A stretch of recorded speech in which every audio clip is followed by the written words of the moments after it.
আসসালামু আলাইকুম, সজজ ব্লগের আজকের ভিডিওতে সবাইকে শুভেচ্ছা। আজকে আমরা বাইরে যাচ্ছি না, আজকে আমরা বাসায় কিছু রান্না করব। সো আমি হিল্লোল ভাইয়াকে ফলো করি ইউটিউবে। সে একটা এপিসোডে দেখিয়েছিল যে ওস্তাদের কাছ থেকে মোরগ পোলাও, মানে ওস্তাদের একটা রেসিপি। সো আমার মোরগ পোলাও খেতে খুব শখ ছিল সকালে। আমি আর সারা চিন্তা করলাম যে আজকে মোরগ পোলাও রান্না করলে কেমন। তো ডিসিশন নেওয়া শেষ, এখন মোরগ পোলাও রান্না করবো। তো চিন্তা করলাম যে আসলে আমি কিভাবে মোরগ পোলাও রান্না করি, আমি না, সারার রেসিপি মূলত, সত্যি কথা বলতে, আর ওস্তাদের রেসিপি, দুইজনের কম্বাইন রেসিপি ফলো করে আজকে মোরগ পোলাও রান্না করা হবে। তো দেখি আসলে শুরু থেকে শেষ পর্যন্ত প্রসেস দেখাবো। তাহলে শুরু করি।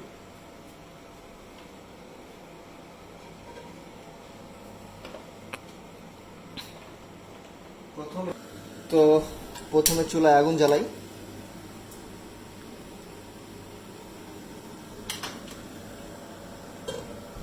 এরপর হালকা একটু তেল দিয়ে দিব, যেহেতু পাতিলটা ধোয়া হয়েছিল তো একটু পানি রয়ে গেছে ভিতরে।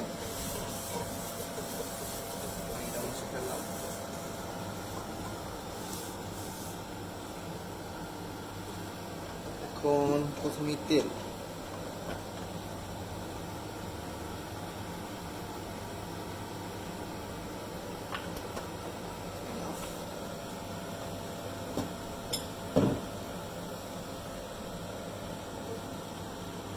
আমরা তেলটা গরম হওয়া পর্যন্ত ওয়েট করি। আমরা একটু ঘি অ্যাড করবো এই তেলটার মধ্যে,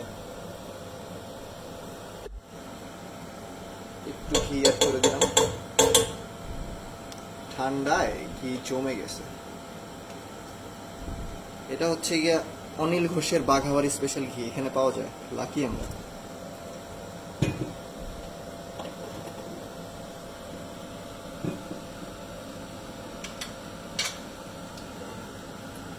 তেল আর ঘিয়ের এটা একটু গরম হওয়া পর্যন্ত আমরা ওয়েট করি। তেলটা হালকা গরম হয়ে গেছে, এখন আমরা গরম মশলাগুলো দিয়ে দিব। এলাচি, স্টার আইনস, এটা দেয় না, এরপরে লং, গোলমরিচ আর দারচিনি আর তেজপাতা, ফ্রেশ তেজপাতা। তেজপাতার পরে কাঁচামরিচ,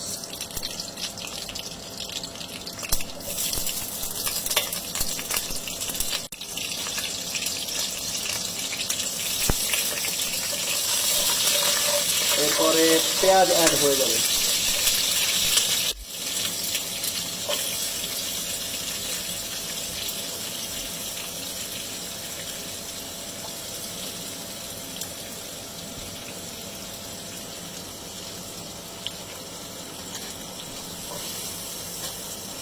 এখন পেঁয়াজটাকে আমরা বেরেস্তা করব, বাদামি বাদামি করে ফেলবো।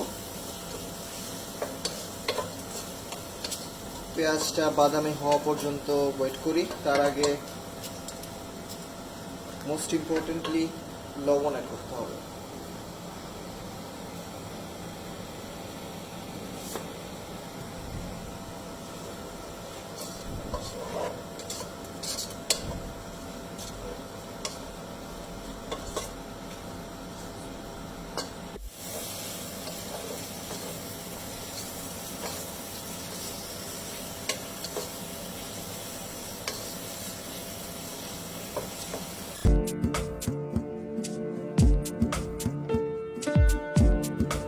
আমাদের পেঁয়াজ বেরেস্তা রেডি।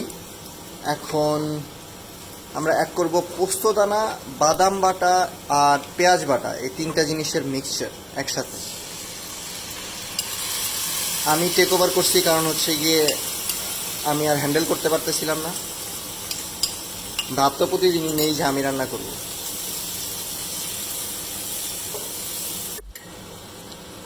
এরপরে অ্যাড হচ্ছে আদা বাটা, এরপরে রসুন বাটা,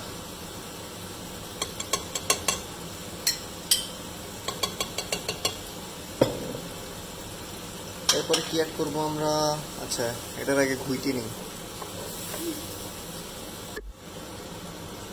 এখন অ্যাড করতেছি ঘি, দুধ আর জাফরান একসাথে মিক্স করা ছিল আগে থেকে, ওইটা।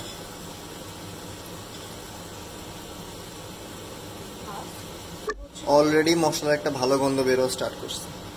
এগুলো দিয়ে দিব। এখানে হচ্ছে দিয়ে এখানে আছে হচ্ছে গিয়ে আমরা এখন জয়ফল, জয়ত্রী আর সাদা গোলমরিচ এই তিনটা একসাথে অ্যাড করতেছি।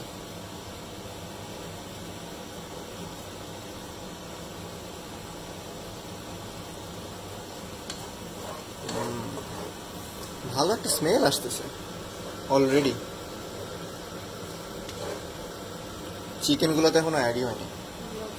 এরপরে আলু বোখারা,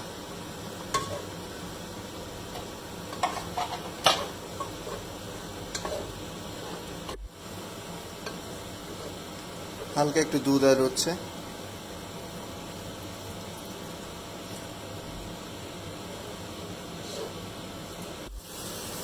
মশলা কষানো হচ্ছে। মশলা কষানো হলে তখন আমরা মুরগি অ্যাড করবো এটার মধ্যে।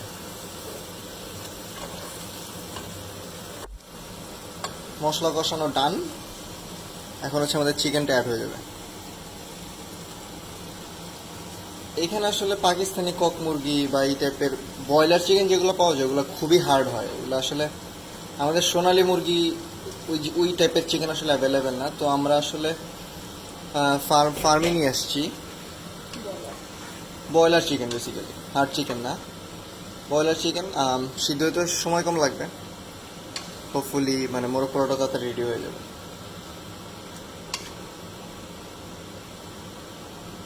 চিকেনটা কুক হওয়া পর্যন্ত, লাইক 80 to 90% কুক হওয়া পর্যন্ত আমরা ওয়েট করব। একটু হালকা করে ঢেকে দিতে হবে এখন, যাতে ভেতর থেকে চিকেনের পানিটা বের হয়। তো পানিটা বের হওয়া আগ পর্যন্ত ঢেকে রাখবো, আর পানি বের হওয়ার পরে দেখাচ্ছি আসলে কি অবস্থা। ঢাকনাটা খুলে দেখলাম কি অবস্থা। হ্যাঁ, পানি উঠছে।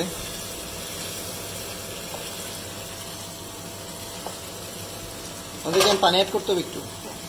হ্যাঁ, অল্প একটু গরম পানি অ্যাড করতে হবে। এইটা মোস্ট ইম্পর্টেন্ট, যে মানে যে পানিটা অ্যাড করবেন এটা যাতে গরম হয়, যাতে টেম্পারেচারের ফ্ল্যাকচুয়েশনটা না হয়, আর এতে মানে টেস্টটা আসলে ওরকমভাবে আসবে না। সো নেক্সট স্টেপ যেটা হবে, এই মুরগিটা আরও কিছুক্ষণ সিদ্ধ হবে। সো 80 to 90% সিদ্ধ হয়ে যাওয়ার পরে আমরা আসলে মুরগিটা তুলে ফেলবো। এরপরে হচ্ছে আমরা রাইসের প্রসেসটা স্টার্ট করব। সো মুরগি সিদ্ধ হওয়া পর্যন্ত ঢেকে রাখতে হবে, আমরা ওই পর্যন্ত ওয়েট করি।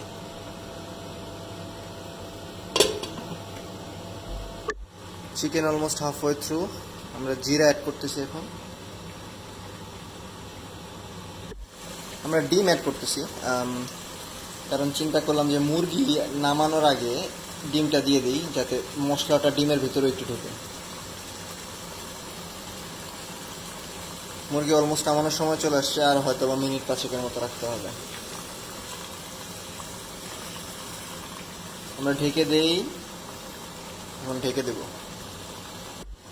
আমাদের মুরগি নামানোর সময় চলে আসছে। এখন জাস্ট মুরগিগুলো আমরা উঠায় ফেলবো। এরপরে আমরা পোলাও প্রসেসটা শুরু করব।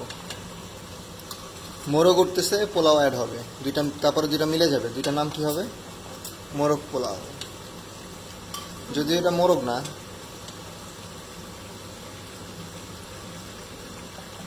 হইতেও পারে, ফার্মের মোরগ হইতে পারে না, পসিবিলিটি না, পারে না। সারা চোখ রাঙানি পিস, অনেক বড় বড় পিস।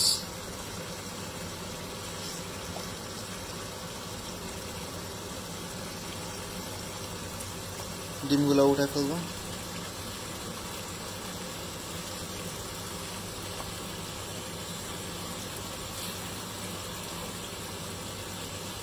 মানে এটাতে চাল অ্যাড করার সময় চলে আসছে। এক্সট্রা বে লিফগুলো উঠায় ফেলতেছি।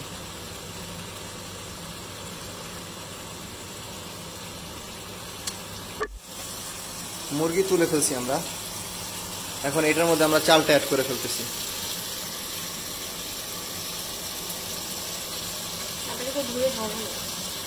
চালটা আগে থেকে ভেজানো ছিল, ধুয়ে মানে পানি ঝরায় রাখছিলাম আমরা।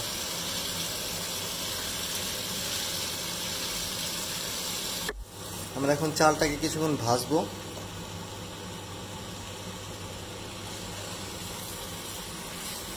চালটা ভাজা হয়ে গেলে আমরা এটার মধ্যে পানি অ্যাড করে দেবো।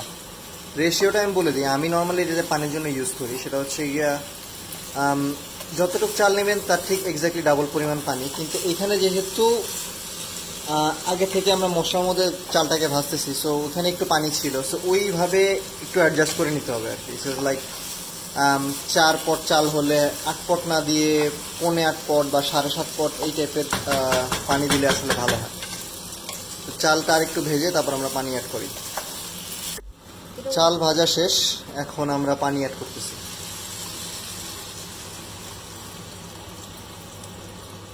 গরম পানি অ্যাড করতে হবে, এটা যাতে খেয়াল থাকে সবার।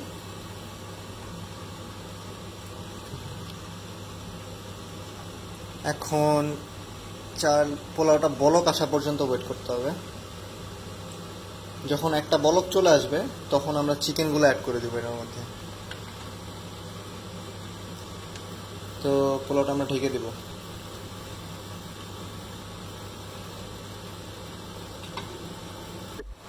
রাইসে বলক চলে আসছে, আমরা এখন মুরগিগুলো দিয়ে দিচ্ছি।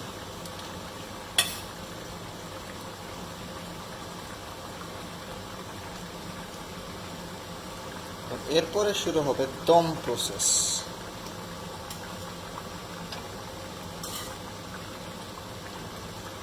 মুরগিগুলো অ্যাড হয়ে গেল, জাস্ট এটাতে হালকা নাড়া দিয়ে মুরগিগুলোর ভিতরে দিয়ে দিব আমরা।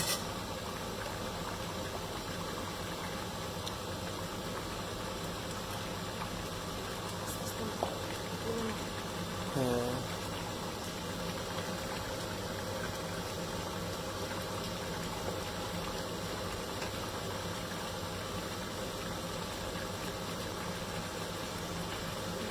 আর কিছুক্ষণ পরে এটা দমে চলে যাবে।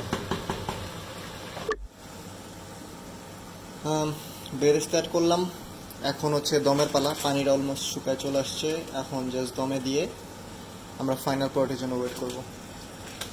তো বেরেস্তা দিয়ে এটাকে দমে দিয়ে দিই, এরপরে ফাইনাল প্রোডাক্ট নিয়ে হাজির হবো আপনাদের সামনে। সো ফাইনালি আমাদের মুরগি পোলাও বা মোরগ পোলাও যেটাই বলি এটা রেডি। সারা টুনা কাবাব করে ফেলছিল, ওইটা আসলে আর শ্যুট করা হয় নাই কারণ এটা আগে করা হয়ে গেছিলো। হোপফুলি টেস্ট ভালো হয়েছে। তো আজকের জন্য এ পর্যন্তই, পরে আবার আরেকটা ভিডিও নিয়ে চলে আসবো। আল্লাহ হাফেজ।